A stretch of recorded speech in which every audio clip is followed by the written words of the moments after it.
Hello and welcome to what is another episode of Young Climber. We have returned again with another inspirational story right here in the Kingdom of Eswatini. You know what we always say? We say this could be the most inspirational 30 minutes of your life. So please do stay tuned as we talk to our guest today, who has moved from being a grade 2 teacher all the way to a client relations manager at ERS. He comes to unpack his story. And how he went from being a teacher into this very corporate role. Phumlani Matse, I'd like to welcome you to Young Climber. Good evening to you, Tapelo. Good evening to you, viewers at home. Thank you for having me at your show.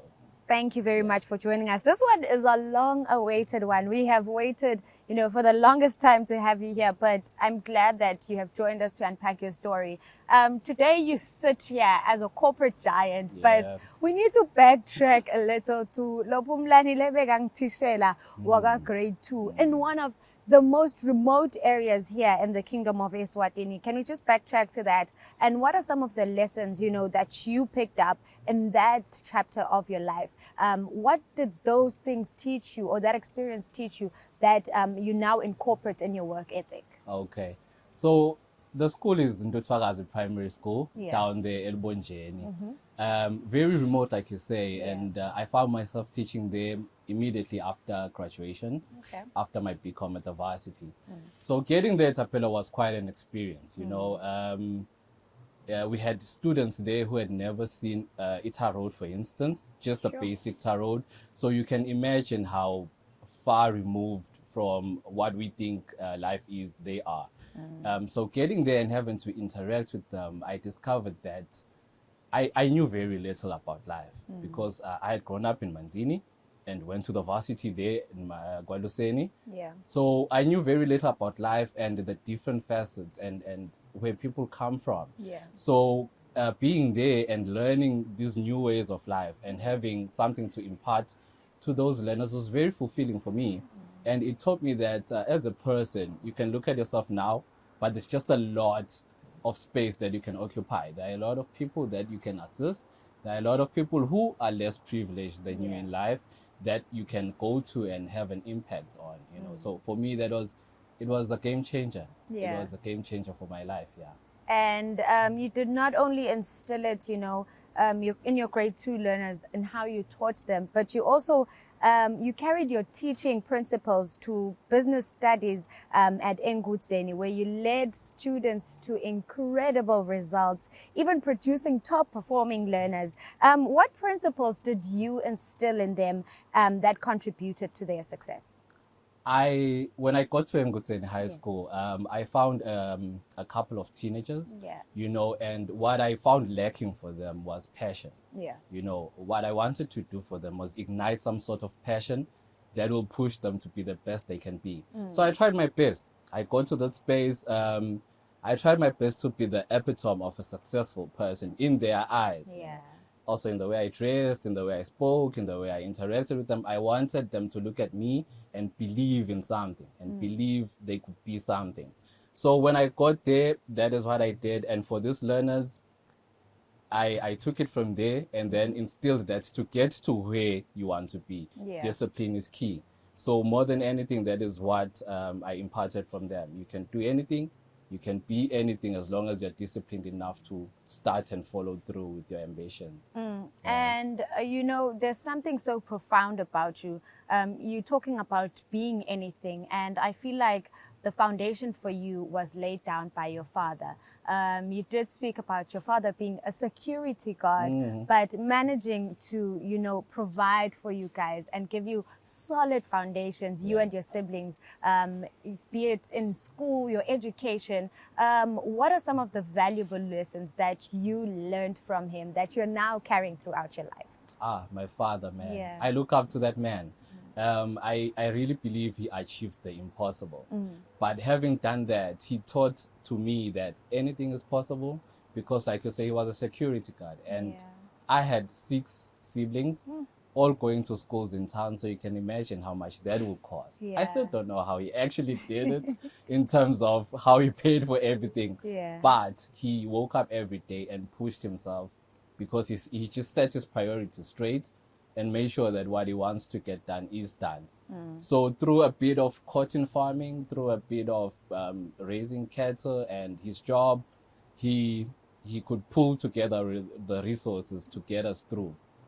My dad is the backbone of how I think about life. He's the nucleus of how I see life. Yeah. He is the one who imparted to me that, hey, from anything can grow. Just if you're intentional and disciplined enough for it, Yeah. then you can get anywhere you want in life. And that is the principle that I live by, that I impart with every opportunity I get for others. You know? I'd like to believe that you really embodied that one, because you then move from being a teacher all the way to landing yourself in corporate. But we're not there yet. Yeah. We just now want to emphasize the importance of education, because your BCom landed you a teaching job, Yeah. but you went on to upgrade yourself when it came to your education, earning your master's in business administration. Can we talk about how your education then contributed to your profession? Because teacher, then suddenly a client's relation manager. Was that a strategic step into saying, I want to move out of teaching and eventually land in the corporate space? Or you could have been a teacher forever. Yes, I could have been, especially because at some point I believe I fell in love with Yeah. teaching. I fell in love with my learners and the whole process of imparting knowledge. Yeah. But I've always wanted to be in the marketing and communication space. Well, back in the day, I used to think of it as advertising. So I used to Yeah. think I want to work making adverts and whatnot. So my choice for degree was obvious, marketing, you know. So teaching in itself was more of a contingency. It was a job that was available at the time, and it paid well. You know, I was a single guy then. It paid well. So as I continued, I knew I wanted to branch Yeah. into marketing. That had always been the focus. So whilst teaching, I was still learning. You know, I was still doing papers for some academic institutions, Okay. trying to understand better marketing and try to find myself a position in the marketing and communication space here in Swaziland.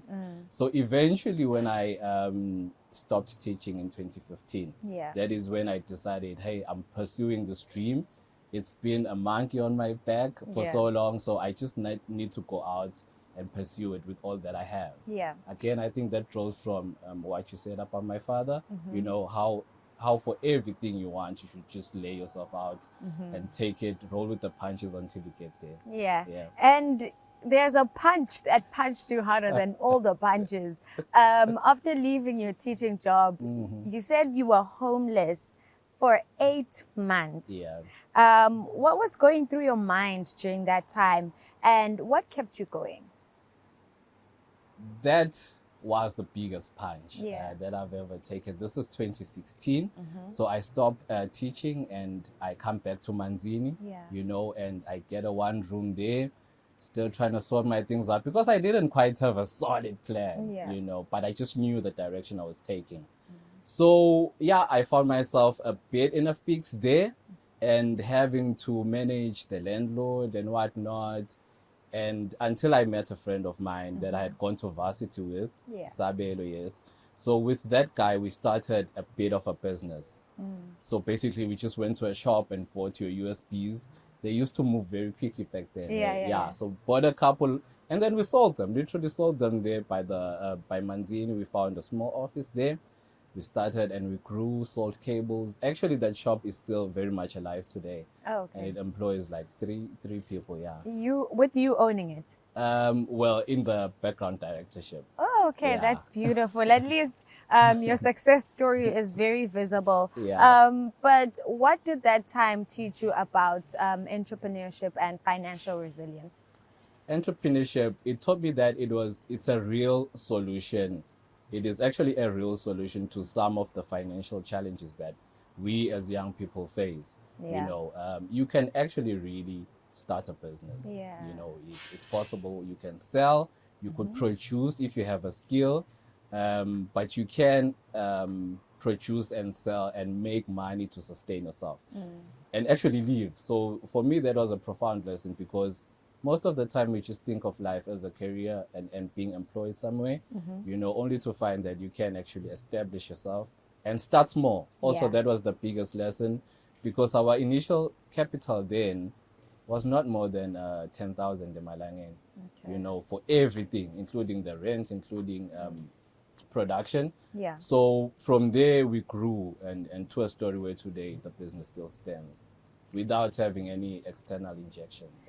And I would really define that as, taking a risk of uncertainty. Like you did not know what was going to come out of that, but you took the risk. Taking the risk from getting away from your job, firstly, then taking the risk of going into business. And that's where some of us often find ourselves. What advice would you give for people who are at a crossroads, especially in their careers, and are unsure whether should I pursue my passion or just, thug it out? The best thing you can ever do for yourself is to align with your destiny. Yeah. And one of the best ways to understand yourself as a person and your destiny are the thoughts in your head that you've always had. If you always see yourself, Tapelo, driving a plane, being a pilot from a young age till today, there is something about that thought speaking to your destiny. So you do want for yourself, and also that is the only space at which you will excel, by the way. That particular dream that you have is what God has implanted in you. That is the one thing that will allow you to be the best version of yourself. So I would say, if you do find a way to smoothen the roughness in terms of finance. Do find a way to save up, so that by the time you take the leap of faith, you do have a cushion somewhere. But also don't overdo it, because you'll never have stacks of thousands for you to be 100% cushioned. There'll be a certain level of risk that you have to roll with. So just give it maybe 2-3 months worth of savings that you can live by and go for the leap of faith. Obviously, make sure you have the other things in place, like knowledge about the business you're going in, the network, the people who are doing what you aspire to do. Try as much as to ingratiate yourself into that space, and to make things a bit smoother for you. Definitely. Thank you so much for that one, Phumlani. We will be taking a short commercial break. When we return, we talk about how you've juggled multiple roles and how you've ensured excellence in all of those roles. But that is only when we return.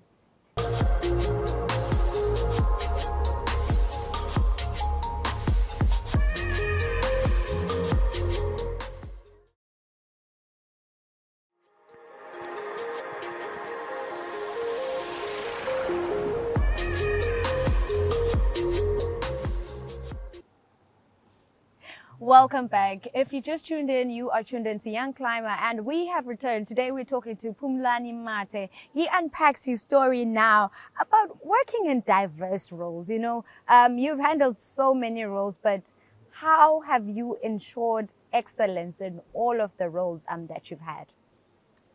Thank you for that question, Tape. Actually, that's an important one, because one underlying thing that I've learned about work in general is motivation is good, yes, but discipline, Tapelo, and accountability first to self, before you're accountable to your manager or your supervisor. So the fact that you want the best, your name to be associated with the best work, should be enough to get you through any job. So you give it your best, not because you are looking for an increment or whatever, but just from the fact that this is your name attached to this work, and you want your name to be synonymous with excellence. And then, of course, you are accountable to people. You are accountable also to God, if I may say. You're accountable to your parents. For me, there's always been that my father I don't think he ever enjoyed life. He sacrificed everything that he could for us, So I'm accountable to him, to his actions and his sacrifices. So whatever job that I go into, I bring that with me, and make sure that my name is synonymous with excellence, and also I'm accountable to my father. If he looks at me, he should be able to say he did well. And I think that touches a bit on my next question, because you were employed at one company and you received a promotion shortly after your probation period. what do you believe makes you stand out as a young professional, especially, getting into a space? You're a young person. No one is looking to lift you up. But what can make young people stand out? What advice would you give to the young people of Eswatini? Would say, now figure M17, like do your best to ensure that you climb up that ladder as quickly as possible. Of course, that one thing about that is that I've always seen myself as the picture in my head about me is me in my future. You understand? I don't ever see myself. That job that you're talking about, I was promoted to a sales rep, and sometimes when sales were low, I just had to take the truck, and deliver to boost my sales to make sure my report looks good.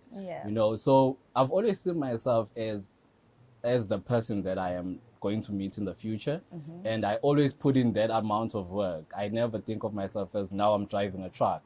I'm always an executive, trying to make sure that I'm meeting their goals, their sales quotas. I'm always an executive in my head. So yeah, that is what worked for me. I went into the space and I just believed I was what I was aspiring to be. And I guess that's what caught everyone else's attention. Yeah.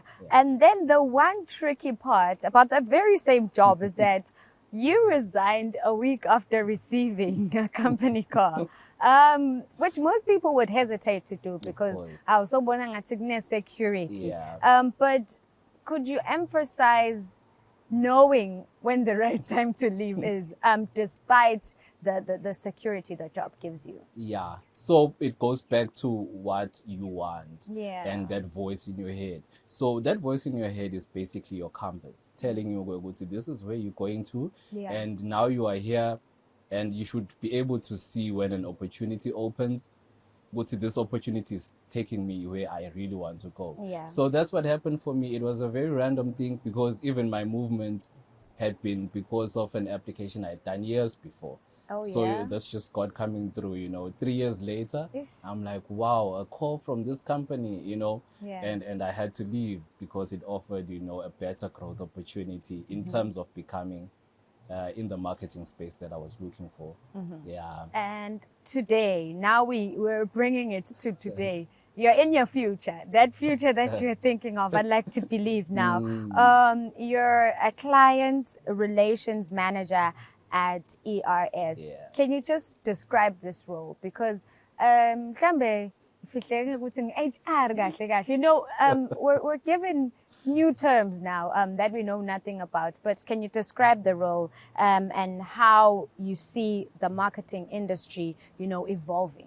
Yeah, the role at ERS is all about looking after a portfolio of taxpayers, of course, and ensuring that basically them and their dealings with the ERS are as smooth and the client experience is the best that they can receive. So in terms of having to file their applications, they have all the help that they need, all the assistance that they require. So the role basically is just that. And also it becomes marketing. Products, if the company has new products it would like to communicate, then the channel is via us. So it's very much a client experience and making sure that everyone gets what they need in time and the experience is a good one as they meet their tax obligations. And which I feel that of all this that we've been discussing, including my other jobs, even the grade 2 job, now all this has come to make me a person who better understands people and better understands the angle of being empathetic when dealing with people, and all of these attributes that you learn as you deal with people from different backgrounds and with different stories, with different needs, and how to service those people effectively. Another interesting fact about you, Phumlani, is that you have been a weekly columnist for both the Times of Eswatini and now Observer. Why is thought leadership important to you, and how can young professionals, most importantly, build their voices in respective fields? Writing for me is a process that helps me understand, first of all, myself. So by sitting in a space and looking at my thoughts and rationalizing things before I put them on the paper, it's just me understanding how I see life. And then putting it on the paper allows other people to interact with those thoughts. Now, as a leader, that is a very critical skill, because sometimes you're bringing new things to society, new things to the company. You should be able to articulate yourself, articulate the new product that you're bringing in, and allowing others to interact with that thought process without feeling overly sensitive, maybe when they criticize it. Yeah. So it basically makes you stronger, Yeah. stronger to have a platform like that and write and have people criticize your thoughts and have people sometimes clap hands for the way you're thinking. So it's a very beautiful, engaging, and growing process. I think that particular platform, the writing platform, is very responsible for growing me as a person. You know, having to be criticized, having to be analyzed, you know, and having to take school of thoughts from different pools and consolidate them and say what you think about them is a very important skill that I think leaders should have, and most leaders do have. Yeah. And, you know, speaking of skills, I think the fourth industrial revolution is definitely reshaping job opportunities. We're moving with times. And what careers do you, I'm just putting you in the spotlight, what careers do you believe young people should focus on right now in order to stay competitive in the future? Tapelo, the buzzword these days is digitalization. You know, with the advent of AI and digital platforms everywhere, from communications to accounting, we have like a real shift from manual processing to digitalized processing. So I would say for the young person at home, for whatever course that they're studying, they should try and infuse as much digitalization as possible. Try to understand the tool AI, because AI by all means is a tool that still needs a human being to use in order to gain the best results. So it's up to us as youngsters today to understand this tool and to perfect its use so that we just get the best results out of it, as opposed to thinking of it as something that is taking over our opportunities.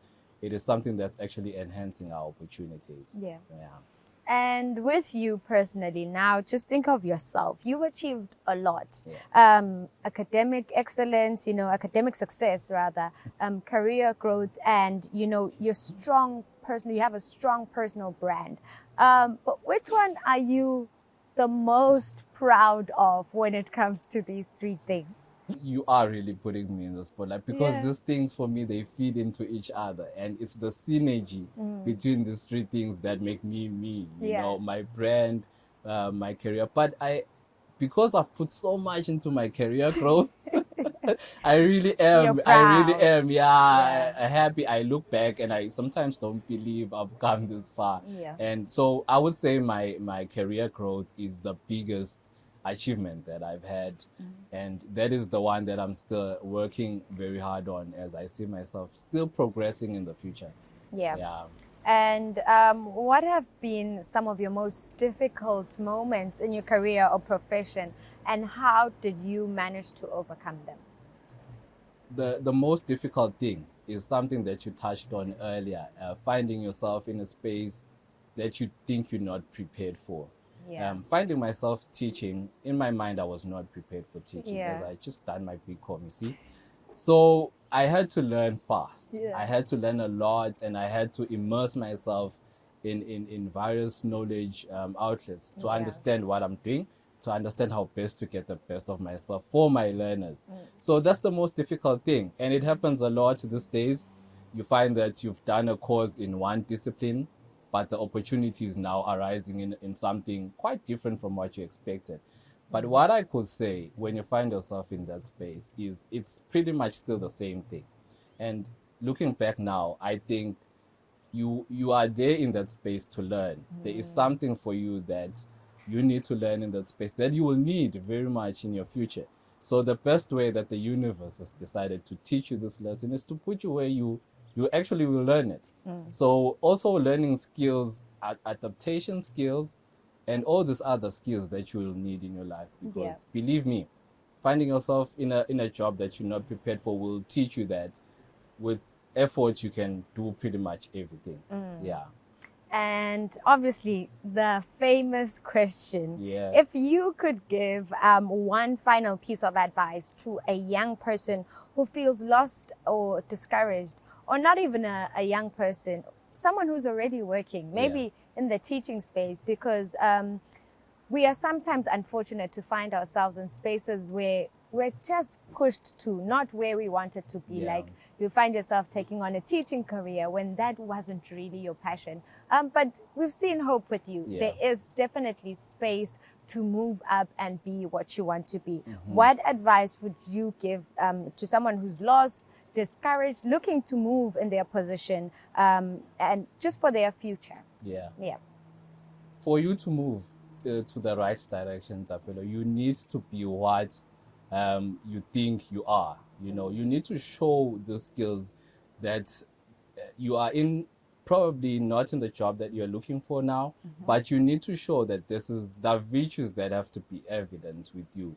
You know, your discipline has to be on point still. You know, you can't wait until you are in the perfect job to exude excellence, you see. So you doing things to the best of your ability, even in the job that you are quite not sure if was meant for you, makes you stand out. And that is how people will take you to your dream job, will find you. That is how they will spot you. So if you allow the tiredness that you feel to become how you do things on a daily, then obviously everyone will look at you and be like, oh, you see that Tapelota, she is very tired. I don't think she would be able to do anything in her life, you know. But you should be there up and pushing and saying, hey, I want to go somewhere. I'm here for now, but I am still Phumlani. I am still the person who goes for the best and tries his best and just sticks his head out every day, you know, so that if anyone looks your way, they'll be like, what is that guy doing over there? Couldn't we try this for him? You know, he seems like he's capable of more. Of course. Yeah. Definitely. Thank you so much, Phumlani. If there's one thing that I like that you said today is just think of yourself in your future. If you want to drive a what car, think of yourself in that position and just work towards it, most importantly. Thank you so much for joining us here on Young Climber. You know, we could unpack so many other things, but unfortunately, we have run out of time. Thank you for making time and honoring our invitation as an inspirational champion of, you know, Eswatini. Thank you so much, Tabelo, and thank you to the viewers at home. I wish you a good evening. Thank you very much, Babugile Makaya, for joining us once again. We hope that was definitely beneficial to you. Today we were coming to you from Sibane Sami Hotel, which is situated in Eswatini. Please do come and check them out. They have so many offering, from conference spaces to accommodation, and most importantly, a beautiful restaurant that you can sit and eat at. But from us here at Young Climber, myself, Tabelo Dlamini, and the team, it is good night and God bless.